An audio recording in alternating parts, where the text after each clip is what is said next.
Good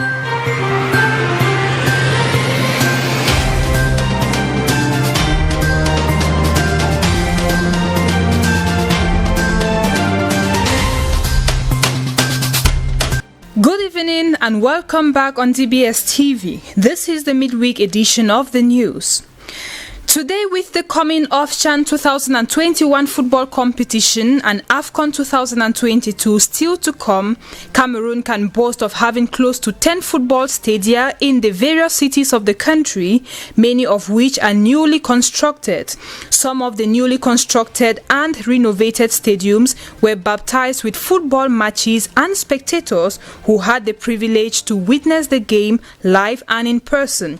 Away from simply enjoying the football game, many spectators enjoy the infrastructure as well, and some even in a shameful way as caught by amateur images by witnesses, images circulating all over social media. It is observed how people misuse the sporting infrastructure, some by placing their feet on the seats, some littering, and others even taking their meals there.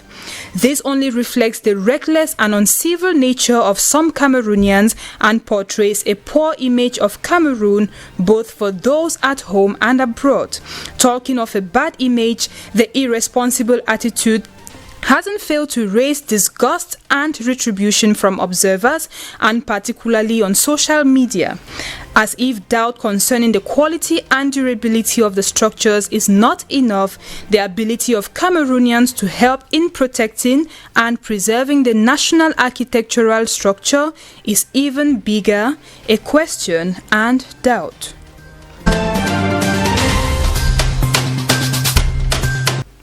The Lom River in Turake, in the Betare Oya subdivision, East region of Cameroon, will soon have a brand new bridge over it to ease the crossing of persons and goods and facilitate trade between the East and the Adamawa regions. Without the bridge, the people had no other option but to use long roads to cross over, or canoes, all of which are more risky and uncomfortable, as these inhabitants explain.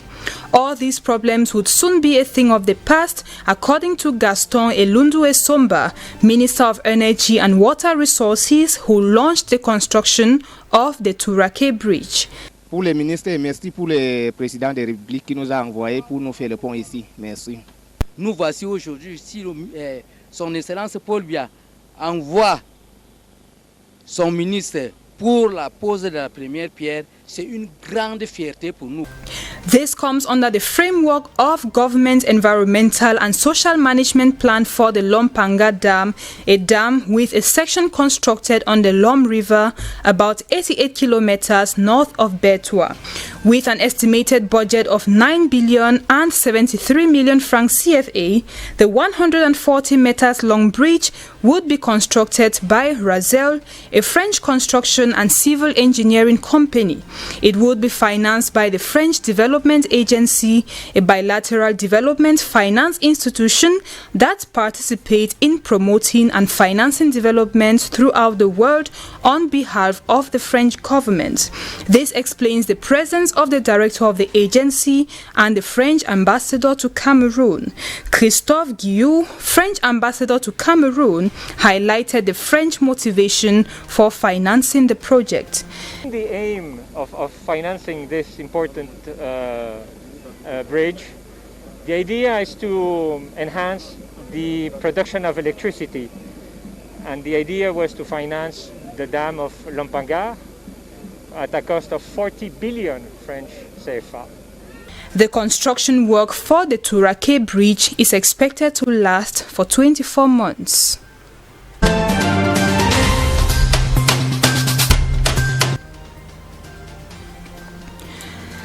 Out of Cameroon, the verdict of the Constitutional Court in the Central African Republic concerning the Central African country's presidential election has not changed the tense atmosphere.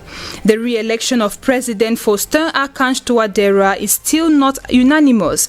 It has once again been rejected by the opposition. The country's 15 opposition parties have reaffirmed their position on Tuesday, disputing the re-election of Touadéra. The Coalition of the Democratic Opposition, COD 2020, denounces countless frauds and irregularities.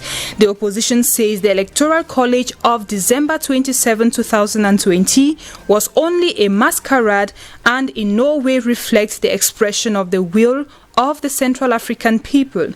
The legitimacy of the re-elected president is therefore questioned by the low turnout, a little over 35% according to figures from the Constitutional Court. 2 out of 3 registered voters were unable to vote in the presidential and legislative elections due to insecurity.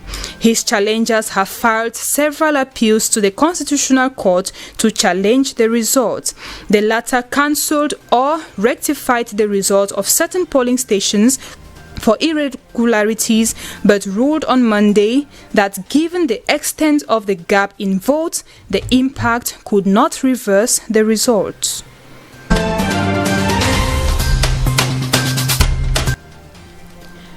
In Ethiopia, the Electoral Council has on Tuesday struck off the Tigray People's Liberation Front, TPLF, a former ruling party in the rebel region. By so doing, they would not be able to participate in the next legislative elections to be held on June 5. The poll, originally scheduled for last summer, was postponed due to the coronavirus pandemic, but the TPLF unilaterally maintained it, defying the federal government. By this backlash, the Ethiopian Electoral Council thinks that the TPLF would engage in armed violence. In recent weeks, satellite images showed military and civilian officials stationed in Tigray, and rare testimonies from residents suggest that the conflict continues in the shadows. The United Nations on January 6, in a report, described Tigray as volatile with a persistence of localized fighting.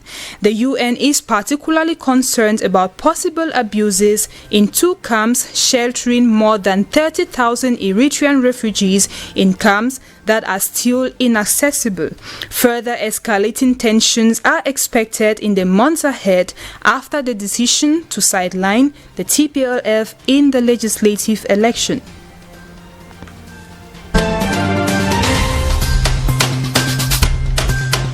Tensions remain high in Tunisia after a 4th night of clashes despite the anti-coronavirus curfew and the intervention of President Kais Saied. Social unrest, coupled with a few informal calls to demonstrate against poverty, continued on Tuesday night. The curfew from 8 p.m. in force since October to try to stem the pandemic had been brought forward to 4 p.m. from Thursday to Sunday and accompanied by confinement. In Tunis, hundreds of young people threw stones and a few Molotov cocktails at police officers deployed in force in several popular neighborhoods, including the vast city of Etat Hamen. The police, in retaliation, fired large quantities of tear gas to disperse the crowd.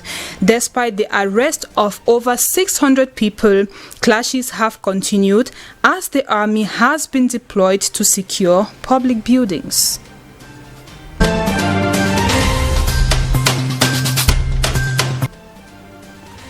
Uganda's government has accused the United States of trying to subvert last week's presidential elections after the U.S. ambassador attempted to visit opposition leader Bobi Wine, who has been under house arrest. U.S. Ambassador Natalie Brown was stopped from visiting Wine at his residence in a suburb in the northern outskirts of the capital. The embassy said Brown wanted to check on the health and safety of Wine, who became famous after years of singing about government corruption and nepotism, charges which the government denies.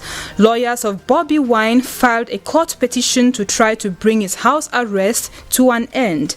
The court has not yet said when the petition would be heard, lawyer Benjamin Katana said. He turned legislator, who came second with almost 35% of the votes, rejected the result and accused his rival, President Yoweri Museveni, of winning by fraud. Wine has so far provided no evidence to support his allegations.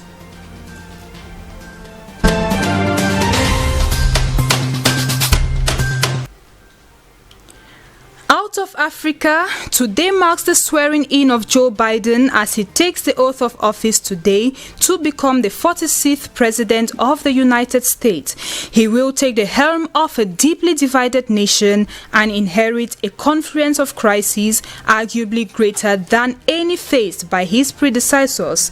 Taking the office on his third trial to the White House, Biden is assuming a busy schedule for his first day alongside his Vice President, Kamala Harris, who is making history as the first woman, first black woman, and first South Asian American to serve as the country's second in command. The inaugural ceremony unfolds at the U.S. Capitol, marked by high presence of security forces, evocative and void of crowds because of the threat of the coronavirus pandemic. Kamala Harris is sworn in by Supreme Court Justice Sonia Sotomayor ahead of Joe Biden, who is sworn in by Chief Justice John Roberts, as 25,000 National Guard members patrol the Washington area. As from his inauguration, he made his triumphal entrance to Washington on Tuesday evening to mark the national tragedy of the coronavirus pandemic with a moment of collective grief for Americans lost. Outgoing President Donald Trump will be the first president in 152 years not to attend his successor's inauguration, as he has said he will depart Washington on Wednesday morning ahead of the inauguration rather than accompany his successor to the Capitol.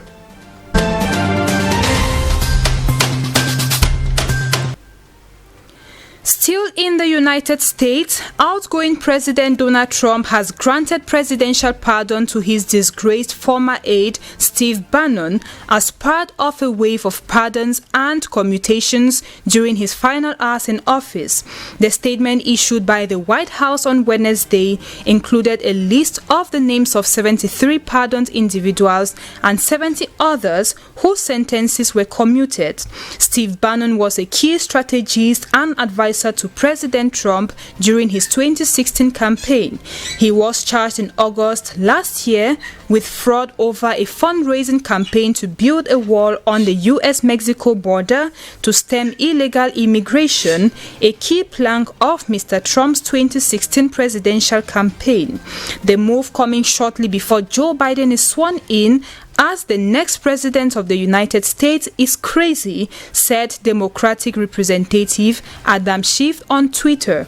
Steve Bannon is getting a pardon from Trump after defrauding Trump's own supporters into paying for a wall that Trump promised Mexico would pay for, he said.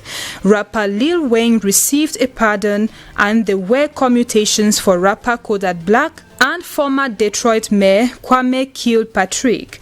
The president has not issued preemptive pardons for himself or family members. Trump was impeached by the Democratic-led House last week on charges of inciting the January 6 storming of the U.S. Capitol by the president's supporters. He may face a Senate trial and could be barred from holding public office again if convicted. The pardon power, which comes from the U.S. Constitution, is one of the broadest available to a president.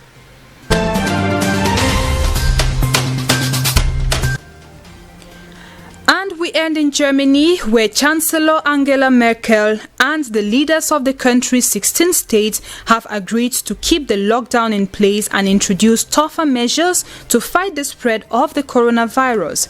The lockdown, previously set to expire at the end of January, has now been prolonged until February 14. Most shops, schools, and non-essential businesses, such as gyms and sports centers, would remain closed. The new measures include stricter rules on the types of masks that must be worn in certain public places and a greater onus on employers to allow workers to work from home. All our efforts to contain the virus are threatened by a serious danger, Merkel told reporters, pointing to a new strain that has sparked a surge in infections in Britain and Ireland.